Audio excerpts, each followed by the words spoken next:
고체는 또 다른 사회다. 사회라고 하는 거는 2명 이상의 사람들이 모여가지고 상호작용, 그게 사회잖아요. 마찬가지로 원자들이 모여가지고 사회적인 현상을 보여주고 있다는 거죠. 그게 바로 고체라는 겁니다. 고체 물리가 재미있을 뿐만 아니라 응용 분야가 굉장히 많습니다. 그래서 앞으로 여러분들 젊은 분들이 좀 고체 물리를 많이 연구를 하시면 일본만 노벨상을 받을 게 아니라 우리나라도 탈 수 있다. 그렇게 말씀드리고 싶습니다.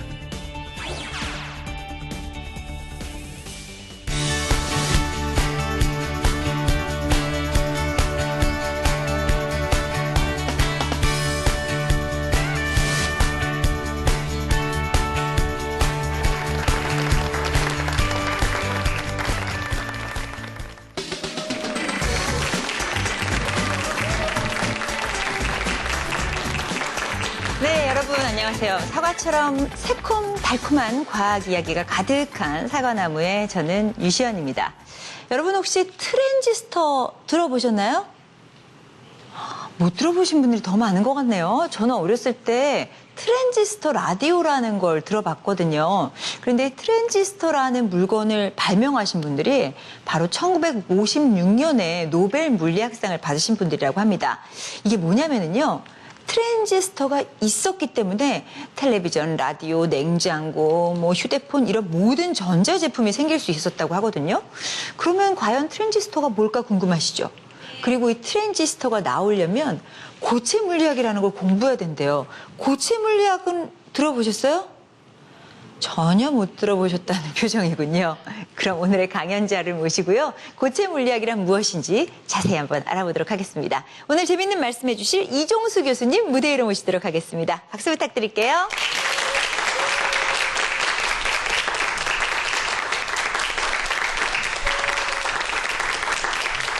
네, 교수님 안녕하십니까. 네, 저희가 사실 물리학은 들어봤어요. 그리고 물리학 앞에 천체 물리학, 핵물리학 이런 건 들어봤는데 고체 물리학은 얼마 전에 2014년 노벨 물리학상 받으신 분들이 고체 물리학을 연구하셨다 그때 처음 들어본 것 같고 뭔지를 잘 모르겠더라고요. 뭔가요? 고체 물리요? 네. 이 세상의 물질은 세 종류가 있죠. 이제 액체, 기체, 고체. 네. 그러니까 고체는 말 그대로 딱딱한 것들입니다. 근데 딱딱한 것들은 다 성질이 있죠. 예를 들자면은 어떤 거는 전기가 통하고 어떤 거는 전기가 안 통하고 또 어떤 거는 이제 자석이 되기도 하고 어떤 건 안 되고 어떤 거는 색깔이 반짝반짝하기도 하고 어떤 거는 안 그렇고 그러니까 물질마다 다양한 성질이 있는데요.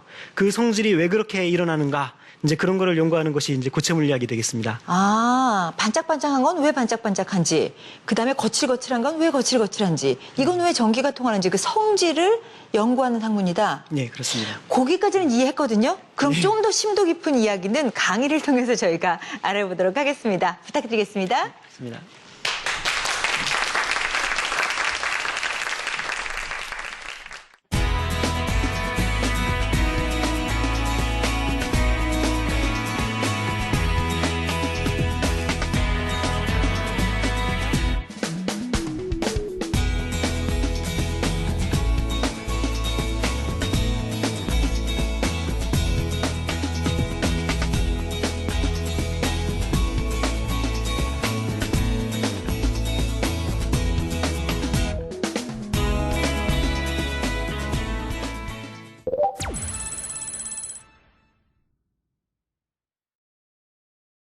네, 여러분들 아까 방금 전에 말씀하셨듯이 물리학 하면 어떻게 생각되세요?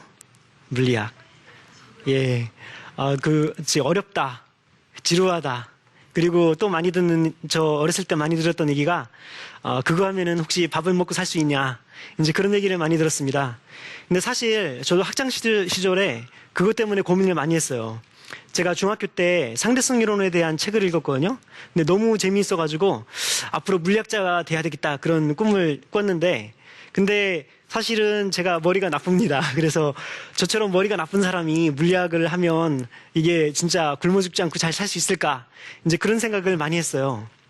근데 대학에 와서 물리학을 공부하다 보니까 여러분들 아시는 스티븐 호킹이라든가 아인슈타인이나 그런 사람처럼 막 대단한 물리학을 하는 것뿐만 아니라 여러분들 주변에 널려 있는 모든 물질들에 대한 그런 연구도 많이 하더라고요. 그래서 나 같은 사람이 할 수 있는 연구도 있구나. 이제 그런 생각을 했고, 그래서 제가 이제 고체 물리학을 선택했습니다. 근데 그렇다고 해가지고 뭐 고체 물리학자가 뭐 입자 물리나 천체 물리학자들보다 머리가 나쁘다는 거는 전혀 아니거든요. 왜냐면은 고체 물리학자, 천체 물리나 입자 물리 같은 걸 하면요, 직장 갖기가 쉽지가 않죠. 일단 취직할 수 있는 데가 별로 없어서. 이제 그렇지만은 고체 물리학은 취직할 수 있는 데가 나름 많습니다. 비교적. 근데 왜 그러냐면은 고체 물리학이 꽤 쓸모 있는 학문이기 때문에 그렇죠. 그래서 제가 이제 고체 물리학을 이제 딱 하러 대학원에 들어갔었는데요. 대학원에 가서 이제 제가 존경하는 교수님 앞에, 그 교수님의 그 연구실 앞에 딱 써붙여 있는 게 있었어요. 그게 뭐냐면은 저기 앉아 계시는 그 앤더슨이라는 할아버지인데, 이제 앤더슨이라는 그 교수가 뭐라고 얘기했냐면은 고체는 또 다른 우주다라고 얘기했어요. 영어로 이제 condensed matter is another universe. 그 고체는 처음에는 그게 이해가 잘 안 됐어요. 아, 고체를 왜 우주라고 얘기를 하지? 근데 고체 물리를 공부하다 보니까 그게 좀 이해가 되는 거예요. 아, 이게 고체는 좀 이렇게 신비롭구나. 그런데 지금 저는 이제 그 고체 물리를 하면서 다르게 좀 얘기를 해주고 싶어요. 오늘 그래서 얘기해주고 싶은 건 뭐냐면은 고체는 또 다른 사회다. Condensed matter is another society. 그래서 또 다른 사회라는 거예요. 근데 어떤 사회냐면 우리가 사람들 간에는 사회라고 하는 거는 2명 이상의 사람들이 모여가지고 이렇게 뭔가 사람들 간의 상호작용, 그게 사회잖아요. 마찬가지로 원자들이 모여가지고 뭔가 사회적인 현상을 보여주고 있다는 거죠. 그게 바로 고체라는 겁니다. 그래서 여러분들 아까 얘기했듯이 고체라고 하는 거는 딱딱한 건데, 여기 여러 가지 특성들이 있습니다. 그 중에서 전기적 특성으로 나눠보면요, 금속이 있죠. 이제 금속은 얘네들이 전기가 잘 통하고요. 그리고 반짝반짝 빛나죠. 그리고 밀도가 높습니다. 그리고 이걸 아변이라고 그래서 잘 막 누르면은, 망치로 두드리면 이게 펴지잖아요. 그런 연성이 있죠. 그러고서 반도체, 그 사회자분께서 말씀하셨던 그 반도체가 처음에 여러분들 그 삼성에서 만들어내는 그 반도체 있잖아요. 거기에는 뭐 수십만 개의 그 회로가 거기 다 들어있잖아요. 처음 만들었을 때는 요 화면에서처럼 주먹만 했습니다. 근데 주먹만 해주는 게 이제 그렇게 굉장히 줄어든 거죠. 그래, 반도체는 전기를 통하기도 하고 안 통하기도 하고 그걸 전기가 통하는 거를 조절할 수가 있어요. 그래서 전기가 통하면 1, 전기가 안 통하면 0 해서 그거 가지고서 정보를 저장하는 것이 이제 반도체가 되겠죠. 그 다음에 부도체가 있습니다. 부도체는 전기가 안 통하죠. 그래서 전기가 안 통하니까 이제 그 전선을 피복 같은 데 쓰기도 하고 뭐 그렇습니다. 그리고 여러분들 들어보셨는지 모르겠는데 굉장히 신비로운 현상인 초전도체라는 게 있어요. 저기 보시면은 초전도체 위에, 그러니까 자석 위에 초전도체가 공중에 매달려 있고 붕 떠 있는데요. 초전도는 어떤 거냐면은 전류를 한번 흘리면은 전류가 영원히 흐릅니다. 어느 정도로 영원히 흐르냐면 우주의 나이보다 더 오래 흘러요.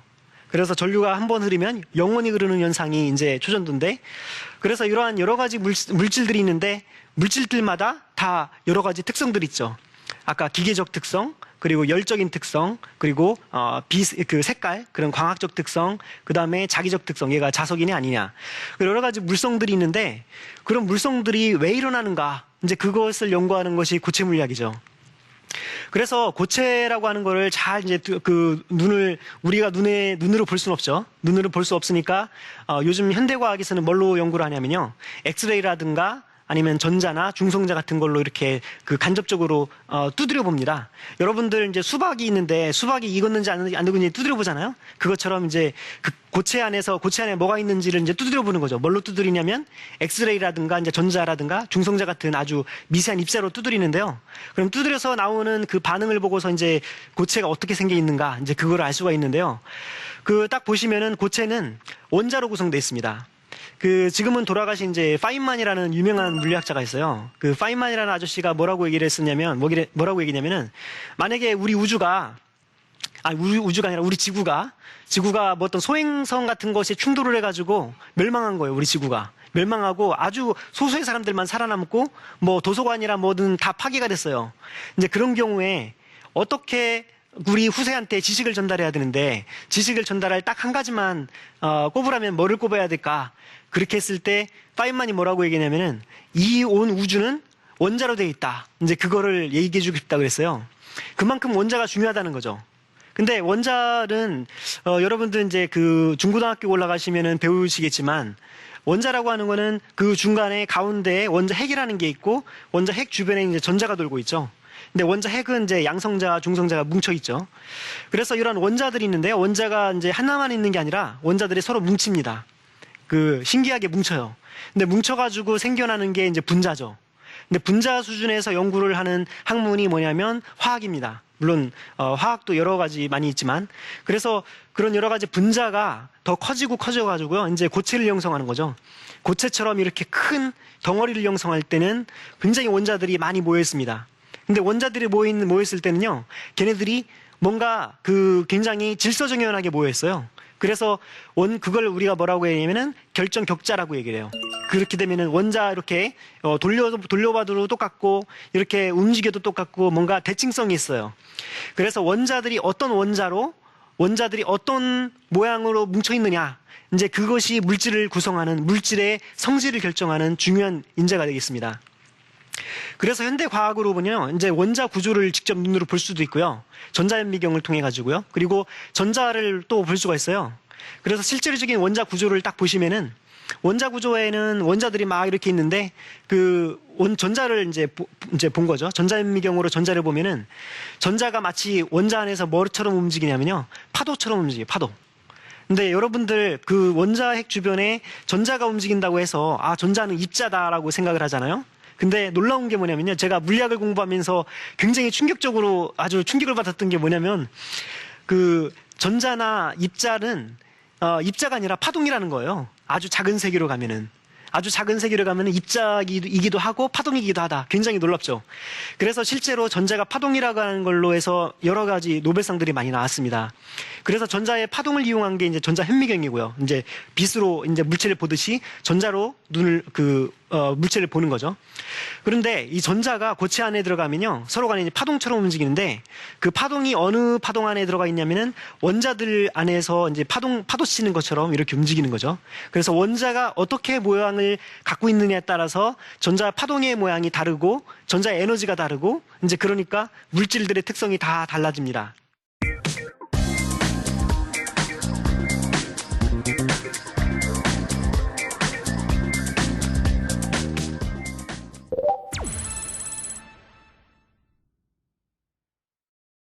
그래서 재미난 현상 중에 하나가 뭐냐면요. 고체 물리학에서 이러한 재미난 게 뭐냐면은 이러한 원자랑 전자들이 굉장히 많죠. 근데 굉장히 많은데 걔네들이 그냥 독립적으로 움직이는 게 아니라 뭔가 집단적인 움직임을 보인다는 거예요. 집단적인 현상을 일으키는데, 그래서 제가 얘기했듯이 고체 물리학은 사회학이다. 원자의 사회학이다라고 얘기한 게 원자들이 집단적으로 움직입니다. 그 중에서 재미난 그 현상 중에 하나가 초전도라는 거예요. 아까 한번 전류를 흘리면 영원히 흐른다 그랬잖아요. 근데 영원히 흐르는데 그게 왜 그러냐? 이제 그 원리를 1950년대에 바딘, 쿠퍼, 슈리퍼라는 사람이 그 원리를 발견했어요. 사실 바딘은 아까 트랜지스터를 발견한 바딘하고 똑같습니다. 그 바딘이 노벨상을 2번 받았어요. 물리학상만. 반도체를 한 번 받고 초전도를 한 번 받고. 근데 바딘이 이제 그 세 명이 노벨상을 받았던 게 초전도의 근본 원리를 발견했는데요. 근본 원리가 뭐냐면은 전자라고 하는 거는 두 가지 종류가 있어요. 그게 뭐냐면은 이쪽으로 도는 전자, 시계 방향으로 도는 전자, 시계 반대 방향으로 도는 전자. 사실은 이제 도는 거라고 생각할 수는 없는데, 양자역학적으로는. 근데 돈다고 생각해도 사실 상관없어요. 근데 어쨌든 이렇게 도는 전자가 있는데, 이쪽으로 도는 전자랑 반대 방향으로 도는 전자가 서로 간에 이렇게 짝짓기를 한다는 거예요. 그게 바로 이제 쿠퍼 쌍이라고 하는 건데, 짝짓기를 하는데 생각해보면 굉장히 이상하죠. 왜냐면은 전자는 마이너스잖아요. 근데 마이너스끼리는 서로 밀어내야 되는 게 정상인데 서로 간에 짝짓기를 한다는 거죠. 근데 짝짓기를 하는데 그 짝짓기한 전자가 마치 어떤 춤을 추듯이요. 주변의 저항을 받지 않고 자유롭게 움직이는 것이 뭐냐면 그것이 바로 초전도라고 하는 거예요.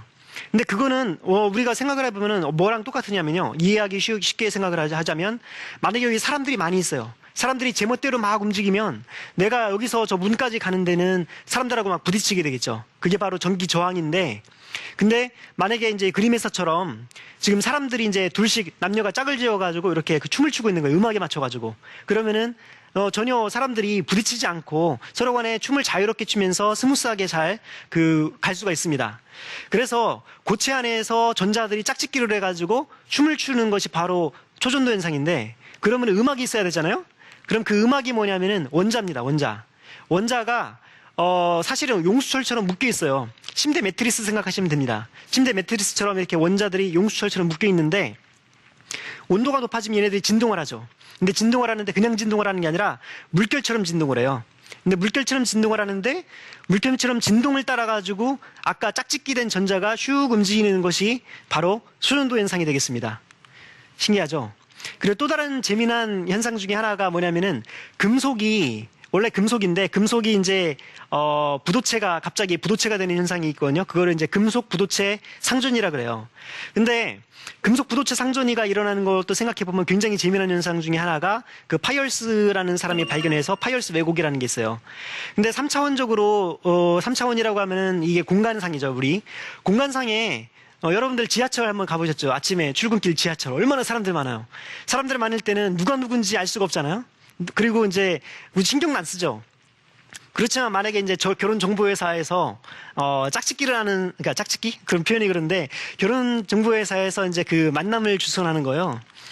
근데 지금 여기처럼 이제 지금 이거 권상우 콘서트 장면인데 이렇게 그 3차원적으로 그 건물 안에서 사람들이 막 움직이는 경우는 3차원적인 경우고요. 이렇게 어떤 홀 안에서 움직이는 경우는 2차원이라고 생각하시죠. 이렇게 평면 안에서 움직이니까. 평면 안에서 이렇게 사람들이 모여 있는데 그 안에서 지금 한 50명 정도, 저긴 사람이 많은데 한 50명 정도가 모여가지고 이제 결혼 만남을 한다고 생각을 해보시죠. 이제 그런 경우에는 아까 지하철보다는 이제 관심 지수가 급격히 상승합니다. 근데 이거보다 더 그 관심 지수가 더 높아지려면 어떻게 해야 되냐면은 남자 여자 이렇게 일렬로 앉아가지고 서로 1대1 미팅을 하는 거죠. 자기소개도 하고 그러면은 이제 점점 그 서로 상호작용이 세집니다. 근데 이거보다 상호작용이 더 세지는 경우가 뭐냐 하면 이렇게 원탁 테이블 안에서 남녀끼리 만나가지고 얘기를 하는 거죠. 그러면은 이제 서로 간에 그 상호작용이 너무 세지면서 남녀가 저렇게 손을 붙잡고 못 떠나게 되죠. 계속 그 자리에 앉아가지고 계속 얘기를 합니다. 그게 뭐냐면은 양자역학적으로 얘기하면은 양자우물이라 그래가지고요. 0차원 양자우물에서 전자가 그 안에 갇힙니다. 그래서 전자의 그 국소화 현상이라 그래요. 근데 이렇게 얘기한 이유는 뭐냐면요. 점점 얘가 그 3차원에서 2차원, 1차원, 0차원으로 갈수록 점점 상호작용이 세지고 그 다음에 이렇게 지금 사람이 많은 것보다는 적은 경우가 상호작용이 센 거죠. 근데 이런 상황에서 이제 1대1 맞선을 보는 상황에서 한번 사랑의 작대기를 이제 한다고 생각을 해보세요. 사랑의 작대기를 시작하는데 모든 사람들이 다 사랑의 작대기가 다 매칭이 됐습니다. 한순간에. everybody happy. 너무 좋아요. 다 행복한 상황이죠. 에너지적으로 안정합니다. 근데 만약에 대부분의 실제 그런가요? 실제 안 그렇죠. 저희 맞선 장소에 나가보면은 뭐 킹카에 다 몰리고 그 폭탄 같은 경우에는 안 옵니다. 그래서 사람들이 굉장히 혼란에 빠지죠. 좌절하게 되고 불안하게 되고 초조하고 에너지적으로 말하면 에너지가 불안합니다. 그게 에너지 불안정성이라 그래요. 그래서 고체 안에서도 똑같은 현상이 일어나는 것이 뭐냐면은 원래 원자들이 규칙적으로 있었는데 규칙적인 원자들이 이게 전자랑 원자가 서로 상호작용을 하게 되면은 이런 규칙적인 원자가 이게 불안정하다는 거예요. 그래서 불안정을 깨기 위해서 고체는 어떤 일을 벌이냐면 서로 간에 자기네들끼리 뭉칩니다. 그래서 뭉치게 되면은 그 원자 주위를 이제 떠돌아다니는 전자의 파동은 거리가 멀어지죠. 거리가 멀어지니까 이제 뛰어갈 수 있는 뛰어가기 힘드니까 이제 부도체가 되는 거죠. 그래서 원자 부도체 금속 부도체 상전이를 파이얼스라는 사람이 얘기를 했고 그것이 고체 물리학에서 이제 금속 부도체 상전이 원리 중에 하나예요. 지금까지 얘기를 들어보시니까 고체 물리학이라고 하는 것은 원자와 전자들이 만들어내는 일종의 사회학이구나. 이제 그걸 이해를 하셨을 거예요. 그래서 저는 고체는 또 다른 사회다라고 얘기를 하는 거고요. 근데 고체 물리가 재미있을 뿐만 아니라 굉장히 쓸모가 있어요. 그래서 올해 노벨상을 받았던 그 청색 LED 개발한 분이 노벨상을 받았잖아요. 그것도 고체 물리학을 통해서 받은 거고요. 반도체를 통해서 최근에는 태양전지라든가 제가 연구하고 있는 거는 열전재료라 그래서 열을 뜨거운 데다 갖다 붙이면 거기서 전기가 나와요. 그리고 이제 그런 에너지 재료 그런 쪽에서도 많이 연구를 하고 있고요. 그 다음에 초전도체라고 하는 거 아까 얘기했죠. 초전도체는 지금 병원에 가면 MRI 같은 거 있잖아요. MRI라든가 아니면은 실험 장비 같은 데다 많이 쓰고 있는데 앞으로 이것이 더 상용화가 되면 자기부상열차라든가 한번 전류를 흘리면 계속 흐르니까 전기 손실이 없는 초전도 전선 그리고 또 핵융합이라고 들어보셨나요? 핵융합? 지구에다 인공 태양을 만들자는 거예요. 인공 태양을 만들려고 하면 태양을 잘 가둬놔야 되잖아요. 태양을 가둬놓으려면 초전도 자석이 필요합니다. 이제 그런 것도 가능할 수도 있고요. 그 다음에 자석 같은 경우도 보시면 가장 많이 쓰이고 있는 게 전기 자동차, 하이브리드 자동차나 그런 데에 쓰이는 그 모터라든가 이제 발전기에 쓰이는 연구 자석도 많이 쓰이고, 그 다음에 컴퓨터 하드디스크 있잖아요. 컴퓨터 하드디스크가 자석을 이용한 건데 그게 이제 그린보그라는 사람이 개발해가지고 노벨상을 받았죠. 그리고 앞으로는 이걸 가지고서 양자 전자소자, 이제 스핀 소자라 그래가지고 자석의 특성을 이용해서 양자 소자도 만들 수 있고 다양하게 응용 분야가 굉장히 많습니다. 그래서 앞으로 여러분들 젊은 분들이 똑똑한 분들이 이쪽 고체 물리를 많이 연구를 하시면 일본만 노벨상을 받을 게 아니라 우리나라도 탈 수 있다, 그렇게 말씀드리고 싶습니다. 예, 들어주셔서 감사합니다.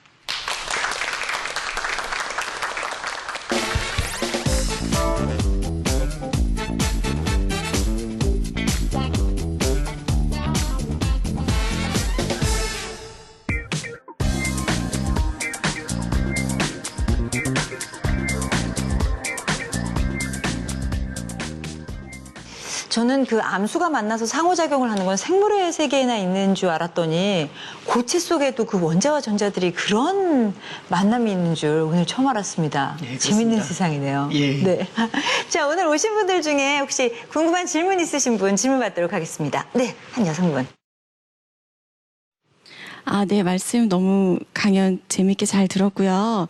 제가 궁금한 거는, 그 분자를 쪼개면 원자, 원자를 쪼개면 또 뭐 전자, 그걸 쪼개면 뭐 밀입자, 소립자 이렇게 가잖아요. 그러면 가장 작은 단위는 뭔가 궁금하고요. 그리고 또 한 가지는 초전도체라고 아까 말씀하셨는데요. 그거를 저희가 건전지를 제가 집에서 가정에서 많이 사거든요. 그러면 이런 것들을 이렇게 많이 사다 보니까 이용하지 않았는데 시간이 많이 지나면 또 그것도 그냥 달아 없어지더라고요. 너무 아깝잖아요. 그럼 그런 것들 혹시 이렇게 영구적으로 사용하는 그 건전지를 만들 수 있는지도 궁금합니다. 예, 굉장히 중요한 질문인데요. 일단 지금 현대 물리학으로는 원자는 원자 핵 안에 양성자와 중성자가 있잖아요. 근데 양성자와 중성자 안에 또 보면 쿼크라는 게 들어 있습니다. 쿼크. 근데 그 쿼크라는 것이 있는데요. 근데 쿼크의 특징은 뭐냐면요, 얘가 멀어지면 멀어질수록 힘이 세져요. 그래서 사실 우리가 현 생활에서 관찰할 수는 없습니다. 그래서 대신에 이제 입자 물리학자들이 뭐를 관측을 하냐면 쿼크가 있음으로 인해 가지고 나타난 현상들, 이제 그런 것들을 관찰을 해가지고 쿼크를 발견하는 거고요. 그래서 그리고 쿼크 그 너머에는 뭐가 있느냐? 뭐 사람들이 뭐 요즘에는 촉근 이론이라는 것도 얘기하고 다양하게 얘기하고 있지만 아직 명확하게 밝혀진 건 없고요. 쿼크 이론까지는 거의 정설이 됐습니다. 그래서 원자 안에는 쿼크가 있다. 원자 핵 안에는 쿼크가 있고 전자는 기본 입자입니다. 그래서 그래서 생각을 하시면 쿼크는 우리 일상생활에서 관찰할 가능성이 없기 때문에요. 그냥 양성자, 중성자, 전자, 그게 우리 일상생활에서 가장 기본 입자라 생각을 하시면 될 것 같습니다. 네. 그리고 두 번째 질문은 초전도를 이용해 가지고 이거를 전기를 저장할 수가 있느냐? 사실 그게 큰 프로젝트 중에 하나예요. 그래서 이거를 초전도 에너지 저장 장치라는 그 개념이 있어가지고요. 보통 이제 발전소에서 여러분들 심야 전력 쓰잖아요. 근데 심야 전력을 쓰지 않고 초전도에다가 그 에너지를 가둬놓으면 그건 발전소에서 그 낭비되는 거 없이 그대로 저장할 수 있지 않을까. 그렇게 연구를 많이 하고 있습니다. 앞으로 인류의 에너지 문제를 해결하는 데도 도움이 될 수 있을 것 같아요. 예, 그렇습니다. 그러니까 아까 그걸 이용해서 인공 태양도 만드신다는 말씀을 하셨는데요. 그러면은요, 요즘 고체 물리학자분들께서 가장 심혈을 기울여서 연구하는 분야가 있다면 어느 쪽이실까요?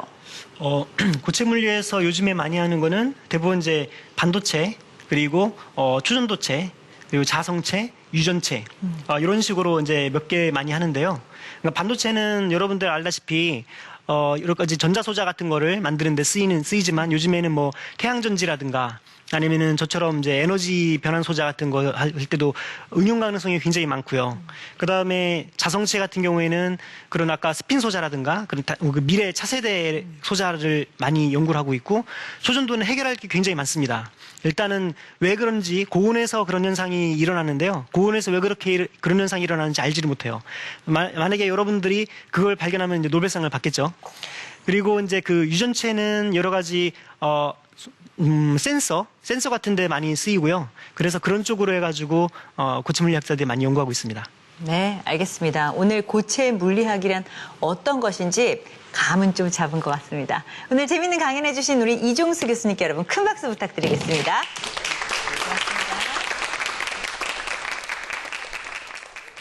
학교 다닐 때 물리 수업을 들으면 저거 왜 일생활에 도움도 안 되는 걸 왜 배워야 되나라는 생각 해보신 적 있죠. 근데 물리라는 걸 한자어 자체를 풀면 만물의 이치라고 하죠. 우리 생활 주변에 물리 없이 이루어진 건 아무것도 없다라는 생각이 오늘 들었습니다. 알면 알수록 신기한 과학 이야기 사과나무는 다음 시간에 다시 인사드리겠습니다. 고맙습니다.